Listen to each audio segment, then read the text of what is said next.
Redditors who grew up in small towns, what was the incident? It was hushed up, but the former sheriff of my hometown stole people's lawnmowers and sold them for scrap for close to a decade. Weird place. Sheriff in my town was divorced twice, married 3 times. To the same woman. My grandfather was a sheriff for 10 years. He also married and divorced my grandmother 3 times. I dare not ask where you live. As a non-American, reading that towns in the States actually have sheriffs always makes me chuckle. I know it's an actual job, but I can't help picturing an old westerny guy in a cowboy hat and impressive mustache catching bandits with his lasso. Edit. I am very pleased to learn that lots of American sheriffs wear cowboy hats. Depending on the parts of the country, your imagination is not too far off. I'm going to tell MG County Sheriff next time I see him that he's a ass for tasing me instead of lassoing me like a real man then. The incident involved sheep. A flock of sheep kept on the town green migrated through a broken fence into the adjacent cemetery. The sheep became known as the lambscapers because they did a better job of manicuring the cemetery grounds than the maintenance person. The dead will definitely never wake up now that they have all that sheep to count. Edit. Thank you so much for silver, my first awards ever. I finally feel validated by the internet points. So this happened a couple years before I went there. But this was the talk of my high school for like half a decade and half the town knew folks involved, so it just became town law. There was a special needs kid who was loved by our school and our community. He was always smiling and happy, and while only ever really talkative when it was about his own interests, you couldn't help but like the guy and get along with him. Even bullies were kind to the kid, and while some people avoided him, no one was ever rude or dismissive towards him. Just a genuinely good kid who was liked by all cause, you couldn't help but like him. He got beaten up by a bully who came to our school from the really fucked up Last Chancer school a few suburbs over. Word got out when someone saw him in the infirmary bruised to the nines and crying. Dumbass bully took credit but really didn't need to since there were witnesses and word got around pretty quickly. A dozen seniors cornered him after school when the bully was walking home and took turns beating the shit out of them. Apparently they almost killed him. Never saw him again after that, so I've no idea what happened. I just know he got hospitalized for ages. No one was willing to rat him out, and the teachers and overworked cops didn't really seem too fussed in finding out who got rid of the bully. The friendly kid came back a few weeks later all healed up and everything continued as normal. Guy in my high school knocked up the daughter of the local fitness center owner. The owner offered him a car to leave his daughter alone and not be a part of the baby's life. He accepted the offer and took the car.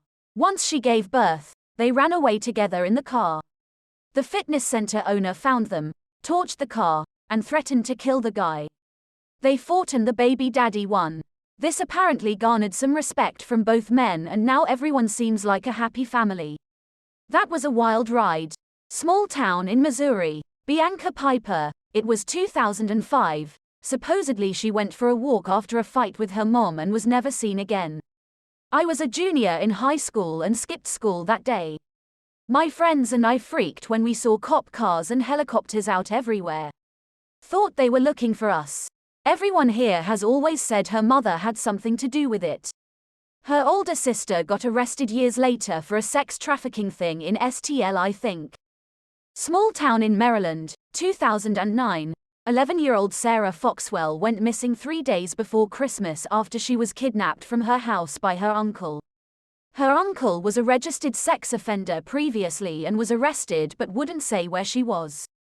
On Christmas Day, the entirety of the city went out looking for her.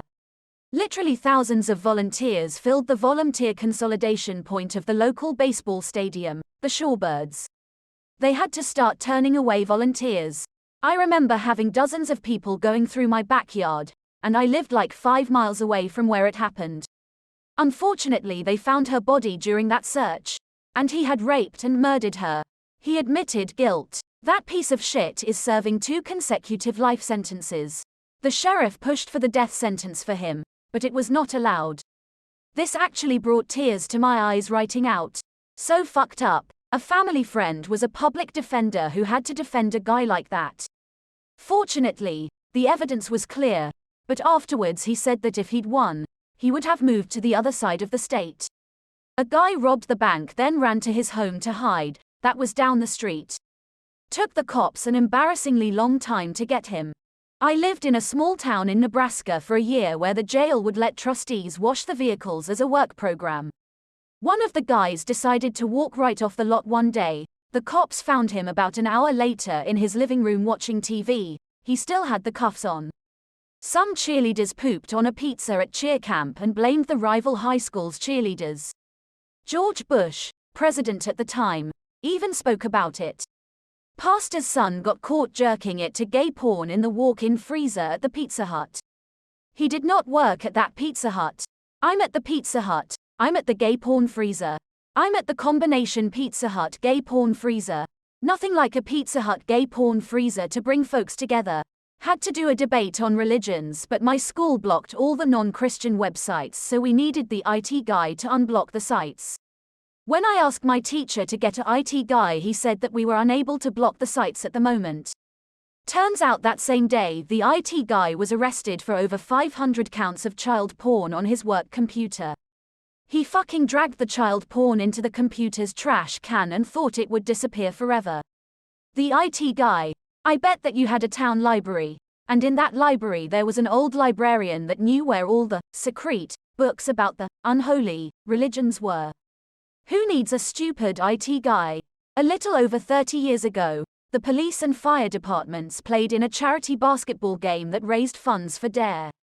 Shortly after the game, some of the cops that played gave short anti-drug speeches for the crowd. Early the next morning, state police came into town and arrested a lot of those cops for being part of a local drug ring. A more light-hearted one happened only 5 years ago. The town's getting ready for its annual Christmas tree lighting when the organizers noticed the wiring for the lights had been damaged. They report it to the police, who then put out a bunch of public notices about how vandalism will not be tolerated in our family-friendly town, and beefing up security around the area. It ended up being a squirrel that chewed through the wire. Our local PD was running into issues when they were delivering evidence for trial. They kept seeing damaged packaging and hearing, why was my client charged with a felony for possessing X ounces when there's only Y ounces here? That's a misdemeanor. Turns out they had rats that took up residence in the drug storage area of the evidence section. They were eating everything from meth to heroin and oxy to marijuana.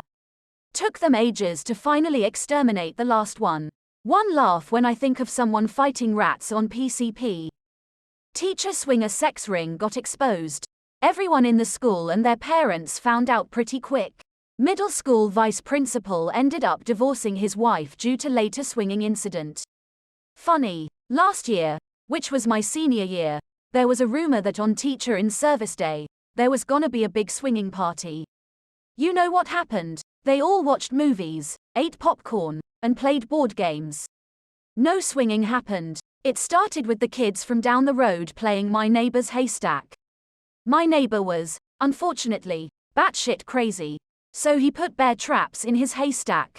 The kids found the bear traps, luckily without getting caught in one, and ran home to tell their dad. Dad comes over with a baseball bat, proceeds to beat the crap out of the bear traps. Few days later, my neighbor spots the kid's dad driving by in his pickup truck, so jumps into his own truck and follows him. They wound up in the nearby wildlife preserve, shooting at each other's trucks with hunting rifles. Luckily they didn't hit each other, just the trucks. That finally caught official attention and they ended up in front of a judge. They both got scolded, neighbor for owning old-style illegal bear traps and kid's dad for damaging property. The thing I was most aware of was that a teacher was sleeping with one of the high school students. Then he, the student, got her pregnant and she kept it. She was fired. Don't know what she does now, and the dude who knocked her up is the local drug dealer now. I was in the same year as the kid that resulted from that. He was a nice guy. Felt bad for him cause everyone was always trying to figure out who the kid was, since everyone knew he'd be at the school that year but didn't know who it was. If you ask me, kind of fucked up to stay in the same town and make your kid go to the same high school that happened in.